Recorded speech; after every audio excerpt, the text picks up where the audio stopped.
Welcome inside the Voice of the Land remote studios. Well, I guess my studio has kind of been my home for last week. We'll get into why that has been for at some point on the show today. I'm Kevin Arnold. He is Ryan Mosser. Peter Tulip, our producer extraordinaire, in the background, making sure we sound and look as good as possible, especially we aren't making it easy on him and being in studio. Yes, we've been off for a little while. So we figure, you know what? Peter's got some stuff going on Wednesday. It's a big project. We can let him talk about that maybe later. But we figure we still have some time on Thursday. Why not? I will tell you guys knew that my son was supposed to be getting a haircut tonight, but he is sick, so he can't do that. So we're just prolonging the inevitable of how bad this haircut may or may not go for his first one ever after just turning 2 earlier this month. Of course, we are on the Big Play Network and brought to you by Greeny Sports Cards. Of course, reach out to them, greenysportscards.com. Any word right now, Ryan, on anything new coming up with Greenies? Yeah, I have a couple. I have a contest coming up for sure. Yeah. We're waiting for the new thing to come in. I'll be talking to Greenies here soon. It should be within the next week or two. We should have that. Plus, we have a couple cards coming up soon as well that Greenies has given us that we are really excited to give away. So stay tuned. A couple things coming up. Once we get in studio, I think there'll be more announcements for sure. More announcements to come with Greenies, but of course, reach out to them, greenysportscards.com. If you haven't been to one of their shows, you need to go. I think they were just down in West Virginia, if I'm not mistaken. They were at a big out of state show, though. And one of the main people that a lot of the people around the show I could see were relying on Greenies, knowing what they're doing, all of that kind of stuff. And they're always live every Tuesday night at 7 on Yep. their social media pages. So make sure you search Green Sports Cards on your favorite social media platform. I guess we could have started with Ohio State talk. Not a whole lot going on, but we all decided, even though you can't see Peter, all three of us, unbeknownst to any of us, are all wearing Ohio State gear. And I think that's just because, you got to celebrate the teams that they give you the most happiness. I'm still Because basking. unfortunately, we need to start with one team that did not go anywhere near as far in the playoffs, in the NBA playoffs, that is, as the Cleveland Cavaliers, yes, fell in 5 games. We haven't been on since that whole series went on. So, Yeah. Ryan, people probably don't want to hear like our thoughts, like in depth, like from that day till now, Sure. but just I guess like what I'm interested to hear from you is how has your mindset changed, if at all, since the end of Game 5 till now, as you cope with the loss of the Cavs? Yeah, I'm ready to blow it up. I don't know.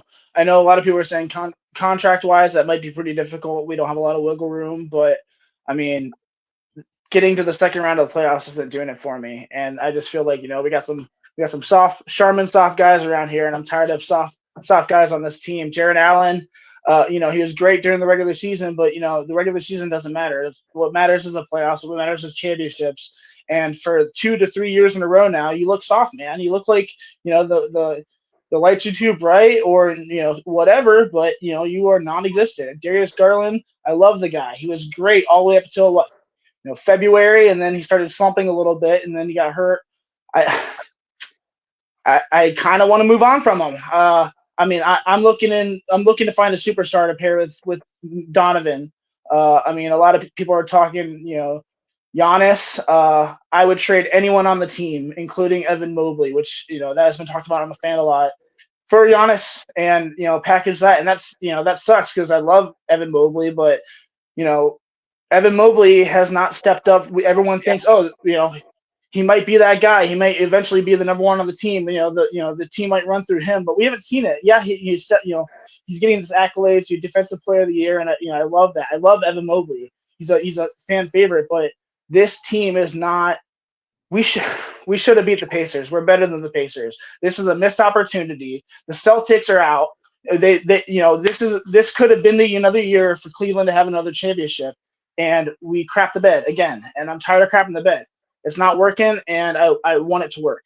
This team is close, but unfortunately, this big four is not working. So that's how I So feel.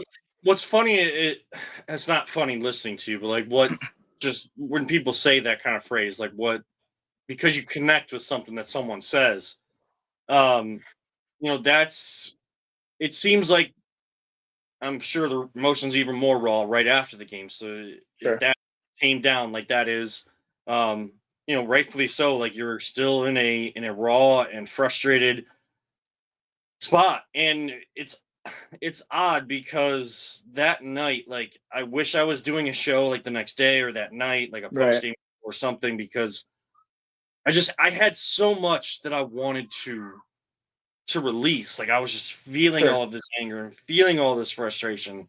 And like, how could we be here again? And yet the next day, as I started to listen to people do that same thing, like I oddly found myself like in my head, like trying to fight for this team. And I don't know why, but like I was like ready to like go like argue against people that were like having issues with this team when Sure. there really shouldn't be that disagreement, but there's just something in me that wants to fight for this team, fight for the guys on this team. And I think that's part of the frustration element, if that makes sense, Ryan. Like because Sure. we do love a lot of the guys on this team, and they are Absolutely. nice. Like they're nice guys, and like you can keep saying like, well, I hope like this lesson now they learn. Like, was it last year that they were like all blaming JB and the players Right. wanted him out? So like now like they actually get to look in the mirror and see like, oh, it was us all along. Like it didn't really matter about the coach and how much offense we could score or not score. Like, yeah, we needed adjustments there, but you need a level of toughness in the NBA playoffs. Now I'm not going to be one to say like I think that so and so should have played through this injury in these games, Sure. or like me personally, I can't do that, and I've had disagreements with people on that. We can definitely have that discussion if you want to, No, I Ryan. agree. I mean, if you are injured, you're injured. I wasn't saying I wasn't. No, I was more upset with the fact that Darius was injured, not yeah, shaming him for being injured. You know what I'm saying? So and I think that's where the conversation got lost, like right. especially on him. Like people like wanted to go at Evan, and then they were like too afraid to say anything against Evan, or even to a certain extent, people were too afraid to say against Jarrett, or maybe they've said enough about him in the past. Now we're just like seeing same old, same old. So like the scapegoat has to be, for some people, the scapegoat was Darius. I'm not saying like that's where you're coming from, because I Right. know No. where you're coming from. You're having the right conversation about Darius. And it's a conversation we had about Kyrie. I'm not saying he plays at that level or anything like that, plays a similar position, but going through similar things, that is an all-star guard for this team that is always hurt. Your best ability is your availability. So many Right. people have said that. So that with me, and being a big Darius fan, like that for me too is an issue.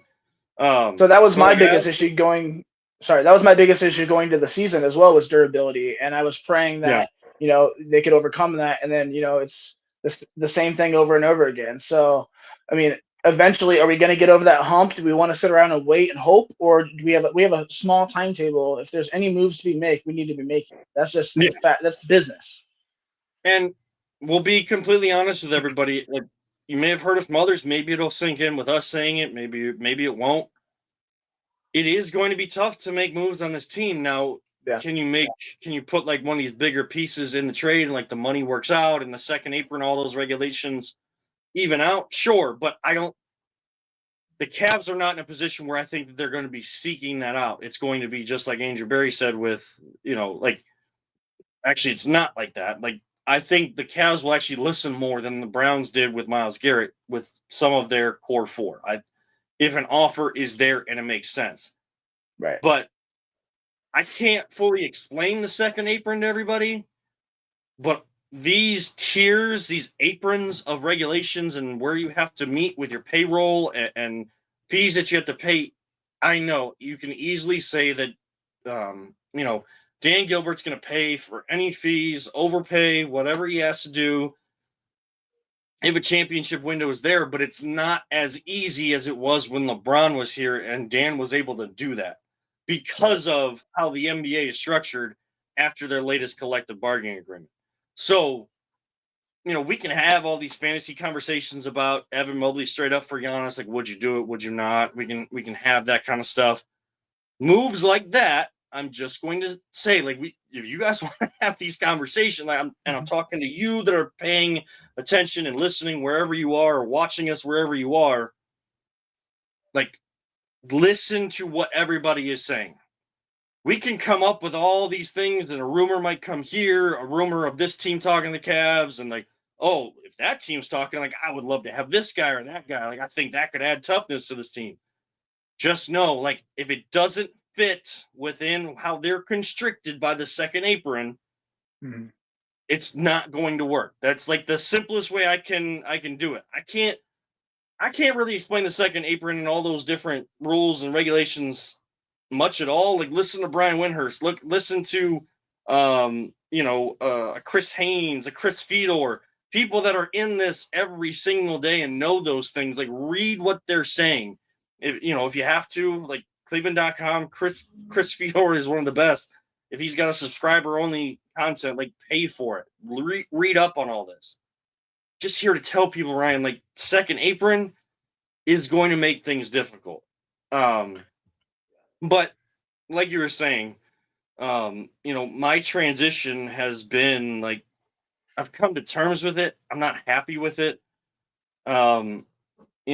I know that people were saying, like, there was a trade option, and some of our teammates here with Big Play were on it and saying, oh, trade Jared Allen for Draymond Green to get something tough on this team.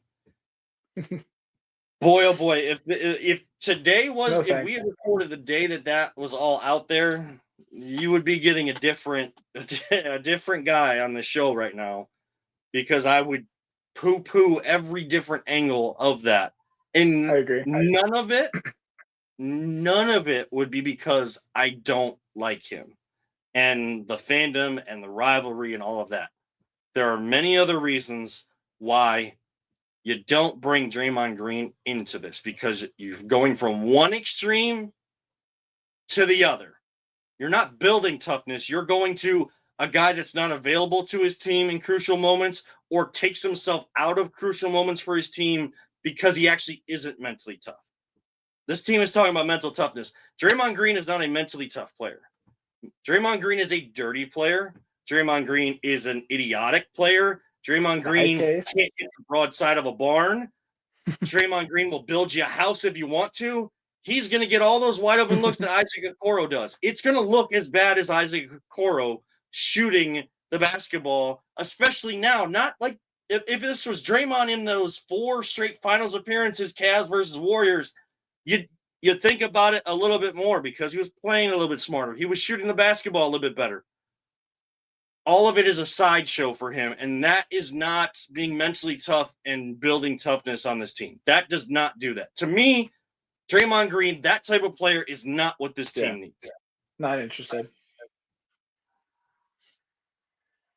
Like, but that's what we're going to deal with, and this is what this team has put us in position with, Ryan. Like, random trade ideas like that, and ones that would never make sense anyways, let alone doesn't even fit in the second apron. We're going to have so many of those conversations because this team has done it again. They've gone out with a gentleman's sweep in the second round again. Like, game 2 was where that series was lost. And people are trying to come up with a conversation today, Ryan, like, do you feel better after you saw what they did to the Knicks, and now it's the Pacers have done it to 3 different teams, and so, like, are we like, do we feel better? No, I don't feel better. I want to still be playing.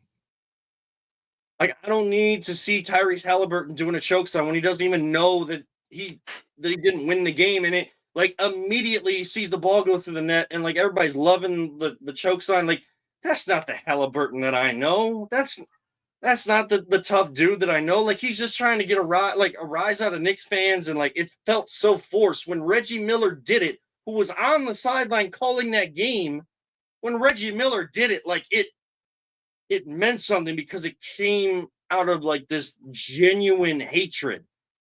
Sure. It's just like a random moment where, like, he just, like, it was like his hands like were magnetized to his neck, and he like sees the ball go through and right to his neck, like hands like right to his neck, like he's been Right. waiting for that moment to do it. And like again, Tyrese Halliburton is not overrated. He's a really good basketball player. Has he reached superstar status? He continues to play like this and wins an NBA championship. He's going to be putting himself in that conversation where I Stephen could A. argue that he's been underrated actually, and now people are just finally starting to see that the star that he actually is, including myself. I thought I totally underestimated this dude, and I mean, rightfully or wrongfully so, it doesn't matter. I mean, he kicked our butts. Other than that one game, we had 4 points. But Well, and like how the NBA, like how the players had that vote and he was overrated. Like Donovan Mitchell was right to bring the crowd down in that game where the crowd started chanting overrated. And it was like in the first half, and then like he was struggling, and guess what? He goes off and wins the game at the end in the second half. Like yeah, that was a smart fandom, but like I'm not. It's this team does need to get. They need to look themselves in the mirror and like, where is that dog? It's almost like it's probably gonna be the dumbest analogy I can here, Ryan. But you've seen the movie Dodgeball, right? A lot of people have seen the movie Dodgeball. When I forget what his name is in the movie, like what the actor's name is, but the dude that's wearing the glasses, like the old sport glasses, the old pudgy dude, that he's the one that saw in the obscure sport magazine that they could win the money for their gym by going into a dodgeball tournament, and they just have to qualify or whatever. In one of the games leading up, when they were down and out, Average Joe's is down and out, and it's down to him. His name was Gordon. Gordon, yeah. Like, you gotta get mean. You gotta get angry. Like, they gotta have Patches O'Houlihan. So a guy like that to instill something. Like, they need to tap into that, because I feel like everybody that's actually competitive has that. But how easily is that found? How easily do you tap into that? Like, I don't know. Like, you need to get angry. You need to get mad. Like, you sound just like him. That's so funny. I don't know, man. Like that's what I need, like, pulled out of these guys. And if they deem that they don't have it, like, then you need to under whatever regulations you can, then you need to, take a piece out and piece one thing back in.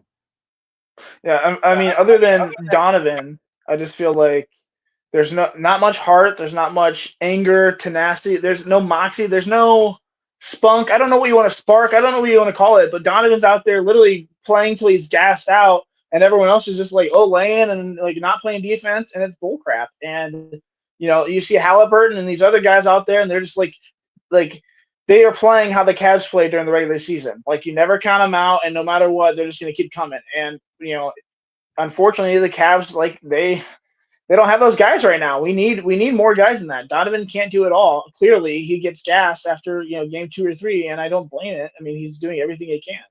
He's dealing with calf strain himself. Right. Like, I mean, you're already worn down as it is, and then part of your body like doesn't have as much to give to you, and that it's like in a video game where you see like sometimes your energy bar, like the more that you use speed up, or especially in FIFA, like when you sprint in one of those sports games, like the bar of like how far or how long you can sprint for, like hold that button for, that slowly reduces. Well, his was starting reducing. He was doing that. I mean, look back at the DeAndre Hunter, was it not Nemhard, Mathurin, Benedict Mathurin incident where Mathurin like takes an absolute cheap shot because he knows that, like, I don't think he expected DeAndre Hunter to react that way because he thought he could punk everybody on this team. Well, Hunter's not exactly that same way.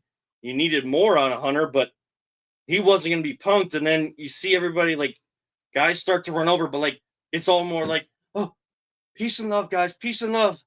1969 Woodstock, peace and love, peace and love. Or some guys don't even run over there at all. Instead of like, that should have been a bigger scrum of the 10 guys on the court because you can't leave the benches or else you get suspended or whatever. But close to someone getting to that level of someone coming off the bench, like, come to your player's aid. It's like semi-pro. Wait till commercial and kick the crap out of each other, and then Yeah, something. like so that is the mindset, and we always say on this show, and Jay is the one that brought it. Always Positive Jay is the one that brought it. But like I had heard it other places, but he was the one that really instilled it into the show because of his family saying it.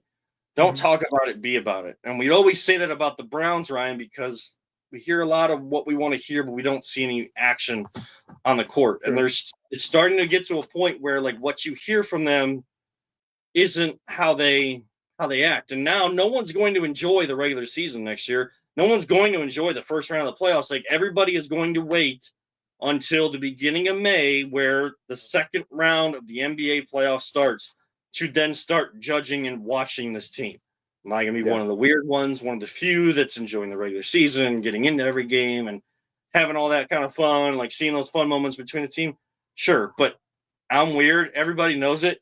I love basketball. It's going to be that way. And I feel like there'll be other people that do that, but it's just there's going to be this emptiness.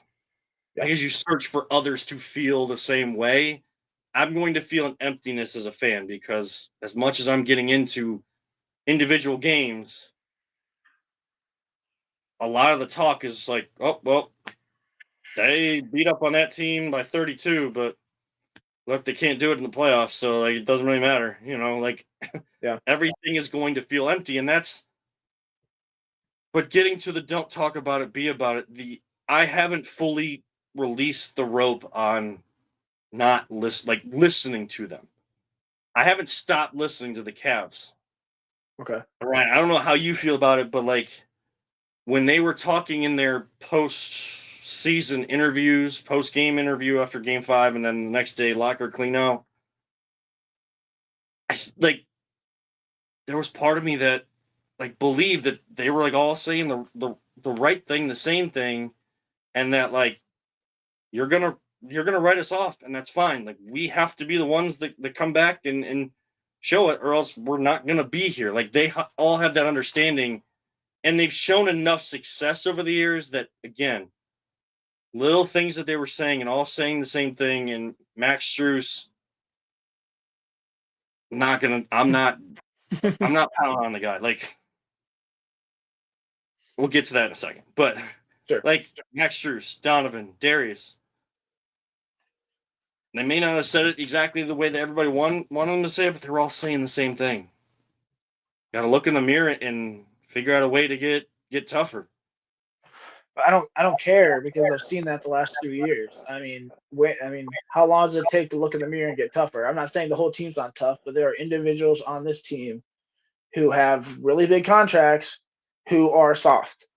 They may be good in certain situations, but like when it's a sticky situation with, like you said, with the second curtain, man. I just and of course, what are they gonna say? The situation right now is they're still all intact. We'll see with what happens with Ty Jerome now. Maybe the contracts won't be as lucrative as we once thought because of his playoff performance, and maybe he'll be able to come back. We're not as to bring him back either. I would. I like Ty Jerome. I mean, yeah, he was unreliable during that series completely, but I don't know. He was a good piece off the bench for sure. I just like I said, there's not much wiggle room, and it's really stinks, because most likely this is the team pretty much who we're going to take into next season, and we're going to have the same conversations. We're going to, like you said, be in May in the second round and wonder if this team has or not again. And if we have the same conversations again, it's going to suck, dude. I don't know. So as far as the regular season, I'm gonna watch as well, just because if not, I'll sound like an idiot on this podcast.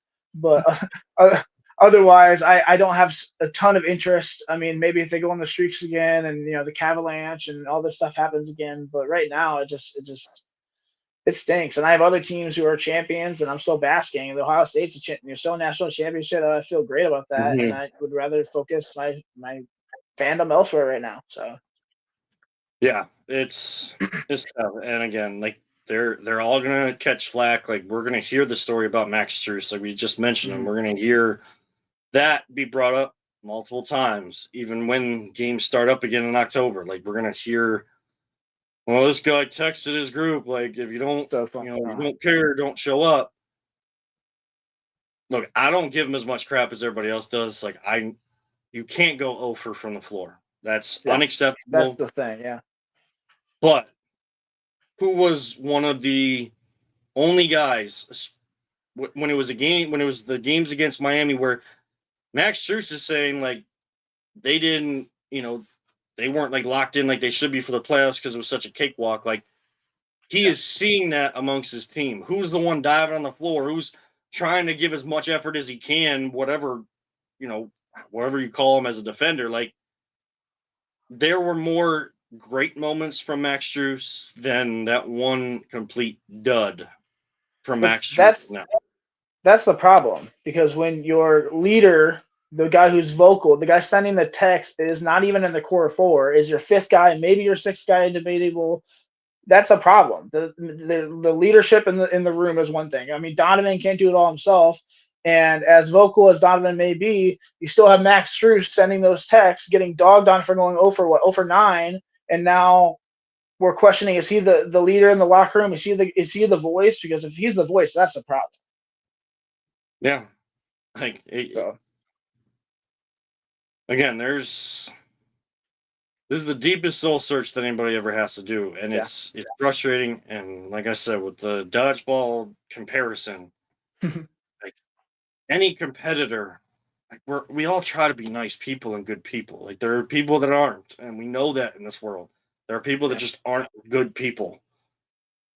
But there's got to be a level of competitiveness and a ratcheted up level of that inner dog inside you. Like if these guys, like again, if they don't actually have it, and this team, this organization knows that, that's a big, big red flag and a big strike against everybody involved with this organization. That you kept running this back, ran yourself into a contractual nightmare where you're in the second apron thing and you can't make moves when you could have made those moves prior to get dogs or people you want to see more from as dogs on this team, and the guys that you already knew weren't and had no dog bone in their body off.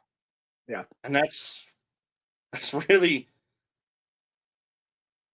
I don't know. I feel like I'm going back down a deep hole right now. I don't even know if we can climb out of this, but as we transition just a little bit, and of course, we are brought to you by Greeny Sports Cards. More information on our next contest to come from them. Great stuff great cards that we get from them. They do such great stuff in the community. Very grateful. Have shows at the Kirtland Senior Center once a month. GreenySportsCards.com is where you can get all the information on all of that. And they do shows that just aren't sports cards. Like they have understood the rebirth of, which never really went away, but like it feels like there's more emphasis on it and more spotlight on it again with Pokemon cards. Yeah. They have embraced that and know where the market is going, and they have plenty of people at their shows that are willing to make trades or somehow, like if you need to acquire a card or some sort of paraphernalia for memorabilia type thing for Pokemon, like they're there, and it's not just for adults. Like parents bring their kids, and kids are trying to trade things, and guys are like at these tables are like so understanding, so respectful, so patient, and it was actually kind of cool to see from behind the scenes that kind of thing when we were at Independence, and so reach out to them, GreenySportsCards.com. Ryan, I'm gonna let you choose. Where do you want to go next? I want to talk Buckeyes. All right, let's talk some Buckeyes, because let's do it. If we were to talk Browns right now, like what, like, do you want me to like glaze over, glaze up Shedeur Sanders? Like I want to, like everybody's doing it. I will say this before we get into the Buckeyes. This one statement, and that like you can react, or you don't have to, and you can go immediately into Buckeyes. the amount of frustration and how much I got over the draft process and conversations or debates going into that. I am already at that level on conversations on who should start, how they should divvy up reps, Shadur this, Shadur that, Gabriel this, Gabriel that, Kenny Pickett is the odd man out. Oh, should we trade with New Orleans? Oh, Deshaun Watson, is he coming back? I'm already, dude, Yeah. we're not even we haven't even made it to the regular mini camp in the summer vacation for NFL, and I'm already over it. Are we going to talk about it when we need to? Yeah. But let's talk Buckeyes. Let's talk Buckeyes. Yeah. I am incredibly excited about the Buckeyes this year. I think that there are several position groups this year that are not only fantastic, but may be the best in the country. And I'm just very, very excited. I just want to ask you maybe what are your expectations going into this year, knowing that we lost a lot of I think it was like 9 or 10 guys in the draft, like what close to the record, and a lot of starters. What are your expectations going in? I mean, expectations are still. I don't want to say championship or bust because there is like a lot of newness to this team, Right. but there's also a level of like you only have Caleb Downs for this season. Mhm. So, and that is the type of player that wants to contend for a national championship. I don't think that Jeremiah Smith would sit out his third year. Is it a possibility? Yeah, like anything is always possible. But I would say, being in winning the Big Ten and being in the college football playoff is definitely the expectation. You get yourself in, and then, like at that point, you should be playing your best football. And these guys saw how this team galvanized. They know what it takes to go through 4 games. And they have plenty of players on this that at least saw that process, if not went through it with the rest of the team. So my expectation is like, I definitely want to see a great showing week 1 because that's the Arch Manning in Texas. that's the Still don't day. know what the time of that game is. Like everybody was freaking out when Fox said they have it. Now most likely that means it's the big noon. noon kickoff. Yeah. But there actually has not been a time listed on any of their graphics. Right. Allegedly, Texas was the one who somehow was able to block it from being a later game, so it's almost like 99% for sure it's going to be. I saw that report today too. Yeah, which is Like, crazy. Buckeyes are at home. Like, Right. I don't know. It's one of the, if not the biggest matchup to start the season, and it's supposed to be Arch Manning's coming out party, and like, you're going to do this at noon. Like, and by the time you get to the night games, like you're 8 hours, you're 8 hours removed or 5 hours removed from the end of that one. Like all of that adrenaline and all of that is let go, and like, do you have enough steam for the night games to give them their just due? Like, I don't know. If college football and all of these networks saw what that college football playoff game in the shoe looked like from a fan base, mind you, at that time, we were feeling like we do with the Cavs right now, like in the utter depths because they lost to that team up north for a 4th straight time. Yeah. Because the senior class for the Buckeyes this past year had never beaten the team up north. It's been 4 straight games, and you just think like, what this like? We're gonna see like, are we gonna get any sort of Buckeye like love in the shoe, and like, are people gonna be even excited to go? Tennessee is talking about filling up the shoe or taking up 50% of it. That didn't happen. No. And so, like, Buckeye Nation shows up. We're coming off of a national championship. You're going to probably have, like, the little, like, one extra little celebration before that game starts, transition into 2025.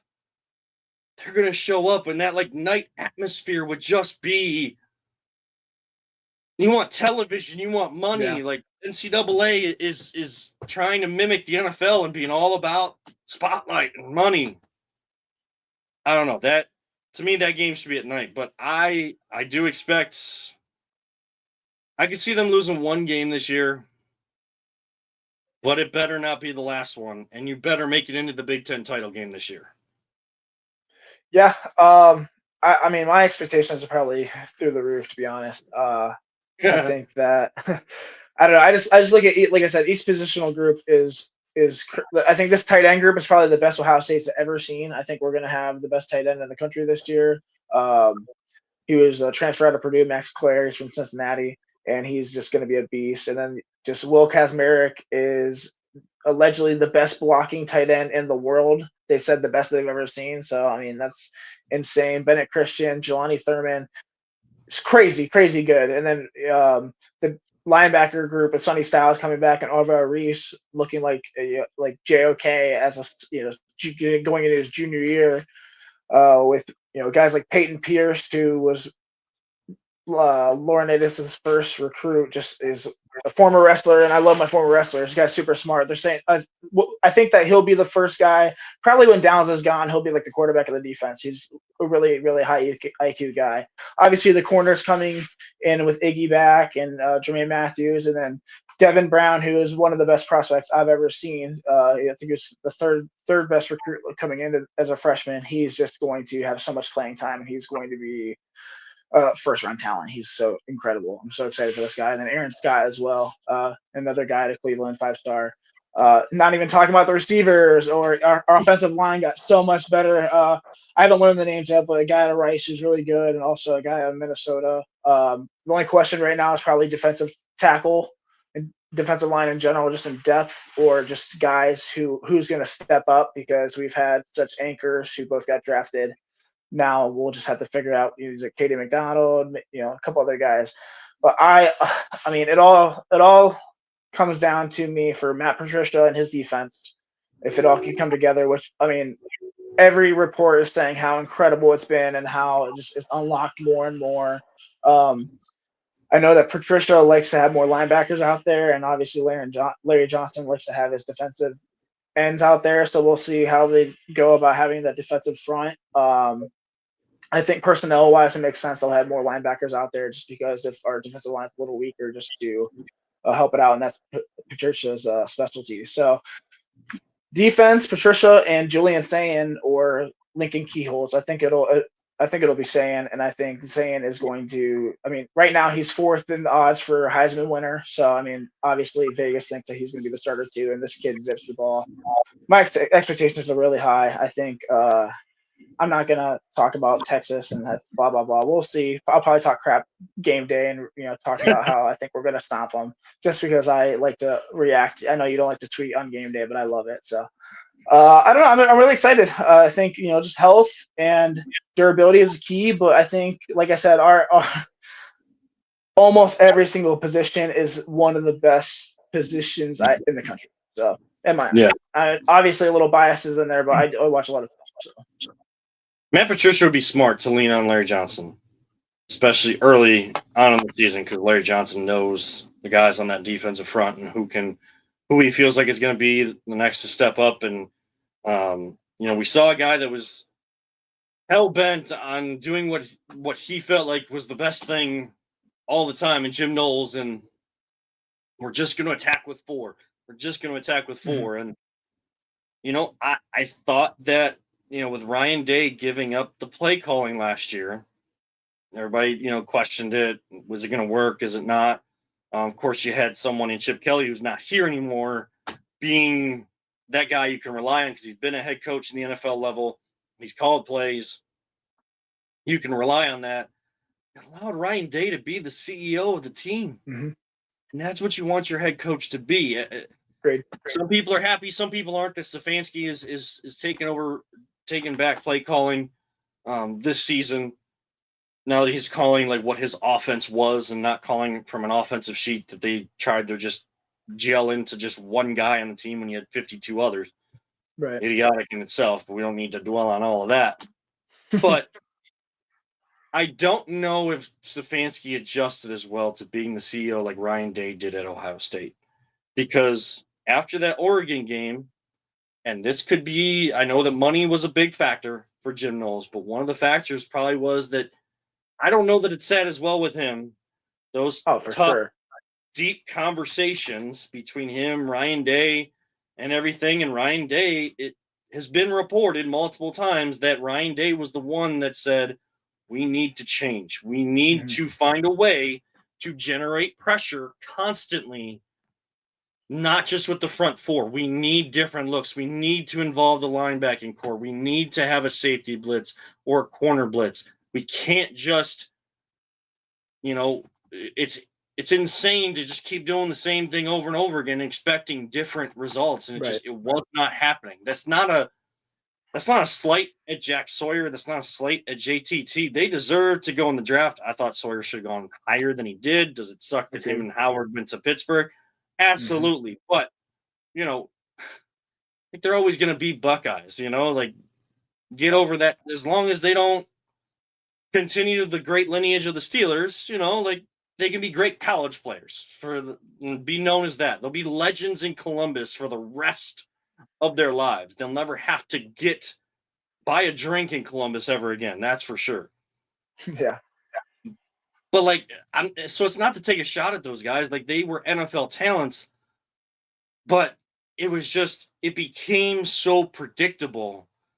Now you're hampering the skill set of a Jack Sawyer. You're hampering the skill set of a JTT by just putting them in the same situations, and it's being schemed, and so many people have it on film. When you get against better teams, it's not going to work.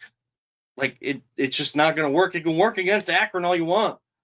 Pressure with 4 doesn't work against an Oregon who is absolutely flying at that point of the season. Does not work against the team up north that has your number. Does not work in the college football playoff. Ryan Day becoming the CEO had the eyes, the wherewithal to see that, have those tough conversations. So as much as we give him crap for not beating that team up north and questioning whether he's the coach or not, he's proven that not only is he a great recruiter, he's a great coach. Are He's there things completely he needs to get exonerated a lot from it. better at, and we can still question about him? Yes. It's the beauty of this. That's the beauty of this. And he knows that comes with the territory. But I think all of these guys, and I think this is the biggest and best thing for Ohio State, I think they realized how to envelop themselves in the pressure that comes with playing for Ohio State, where it doesn't consume them. It's just part of them. Right. I think that was the best thing, like the weight off the shoulders. Especially, you lose to that team up north and they might piss you off or whatever with the flag and everything. Like, I mean, stuff's gonna happen in a rivalry. Like if you can't beat them, like they're gonna be able to talk their talk and walk their walk. I don't think they'll be doing much of anything soon here. So. Trust me, I feel the same way. Yeah. But I'm just saying, like, it just slowly, as the second half of the season went on, felt like there was a little pressure alleviated after the Oregon game. Yeah. And especially after that game, like, look, our backs are up against everything. Like, we can go out like some chumps and, be the overrated Ohio State that people think we are. Or we just go out and play nasty ass football and beat the crap out of everybody and show them we are the Ohio State University and we ain't going to take crap from nobody. You got to beat us. We're not going to beat us anymore. You have to come beat us. And if you can't, it's going to be a long, long night. Right. Yeah, I'm excited. I think I don't know. Like you said, week one's going to be a big thing. Like I wish it was a night game. I normally I don't mind noon games for Ohio State, and I definitely talking about the schedule for the Browns a little bit. I love that every single game is at 1 o'clock on Sunday. That is my favorite time. Any time of time that a Browns game is other than 1 o'clock on Sunday, I hate it. So give me some stability. I love it. Look, I mean, the most positive of fans can complain all they want, and think that this team is just gonna 2024 is just an anomaly and they're going to be like this dominant force this year. Like, okay, like if you feel that way, you want to be that positive team, but like there are those, those people, Ryan. Like there are those that like can't do no wrong. Every little move is absolutely perfect, and love to see every little thing that the Browns do, and it's gonna make us into champions this year. Oh my gosh, it's gonna happen. Those are the people that are also upset that they feel disrespected because we didn't get any primetime games. You want primetime? You want primetime games? Go prove that you're not an inept franchise and that last year was an anomaly to a certain extent, and you made a big-ass mistake trading for a guy, then added to that big-ass mistake and tried to do everything for him, not for the team. Yeah. Blew up in your face. Now go answer the bell. It may not be. I think, dude, I hate the schedule game. We're not going to do that here. I love the schedule game. I'm ready. Film yourself and put it on social media. All right. That's cool. Top 5 pick incoming. That's cool. There you go. Yeah. Probably number 1.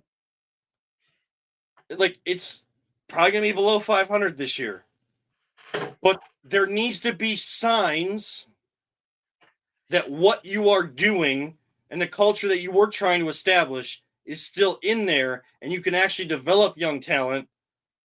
And it doesn't have to be a long rebuild. It can be one of those quicker turnaround stories that everybody else gets in the NFL. The Browns never get. You do things right, that can actually happen. And I actually believe that. But are the people going to do the right things, and are they the right people? That's the worst question you can be asking right now. You have 1 year to figure out what you have. You have 1 year to figure out if Kenny Pickett, if Dillon Gabriel, or Shedeur Sanders is it. 1 year. I mean, high expectations are not realistically, like you said, probably below 500. We have 2 first-round picks. It's not out of the realm of possibilities that we're picking top 5 or high in the draft for the most important position. Again, you have 1 season. If Shedeur's the guy, he's the guy. That'd be amazing. If Kenny Pickett's the guy, I don't think he is, or Dillon Gabriel, whoever, you have 1 season to figure out who the guy is, or else those guys are going to the wayside, and then we have to move on and figure out a top pick in a high coveted quarterback draft. That's it. You have 1 year. That you hope stays being talked about at the level that it's being talked about now in a quarterback class for 2026. Sure. The ideal scenario is someone on this team shows that they are, and you use those top picks next year on more young talent, on big pieces. Yep. Cheap talent, and don't have to worry about finding the quarterback and using both of those to get as high as you possibly can to get that guy. And who knows if Arch Manning even comes out? We'll see. Yep. Only time will tell. Well, that is our time for the week. I know we didn't really get a chance to talk about the Guardians. I will just tell everybody right now. They know that there are guys that offensively need to pick it up. They know this. But it is still May. It's a big series against Detroit. Deep breaths, everybody. It's a long baseball season. We're about 500. Yeah. Don't write them off right now. Please don't write off this team just because we're frustrated about the Cavs and we only have OTA social media videos for the Browns. Keep an eye on this team. We'll see how this young group. We're gonna find out very quickly because there's some tough series coming up. We're gonna find out very quickly. So at least for the next couple weeks, keep your eye on the Cleveland Guardians. For Ryan Mosser, for Peter Tellup. Congratulations, Peter. What a great stuff you guys had last night. I saw the broadcast. I've watched some of the Force games before. Once again, you are bringing the absolute best to another, whether professional, lower level, whatever level it is of sports, you are bringing one of the best broadcasts out there going no matter what platform it's on. Thanks. I appreciate that. The rain held off until the last 5 minutes, so Nice. thankfully. Yeah. And then we got drenched. And I mean, I've watched broadcasts of soccer matches at Cleveland State at that field. Nothing ever is clean and as clear. And I know, I'm kind of biased in my connection with Peter, but I'm telling you, LPV Productions, man, top notch, and Thanks. doing it with as much as they can and bringing the best. So, Peter, congratulations to you and the team with that. Definitely Also, happy anniversary to Kevin and Jana today too. Their 30-year anniversary today. So that's really cool. Yeah, it was yesterday, but yesterday. We've been going through it here. I mentioned that I'm in a room that I've been in for almost a week, and just say got the hand, foot, and mouth for the third time in my life. So I've been kind of in here as much as I could to keep it away from the family, and now Lincoln's kind of dealing with a cold or something. So it's that time of the year, and this cold rain, this cold rain rawness outside does not help. But hopefully everybody stays safe, and all the best to the Mossers, to the Teleps, to all families out there. We will let Peter get off because he's got a great side hustle podcast. Go check them out. They're cool.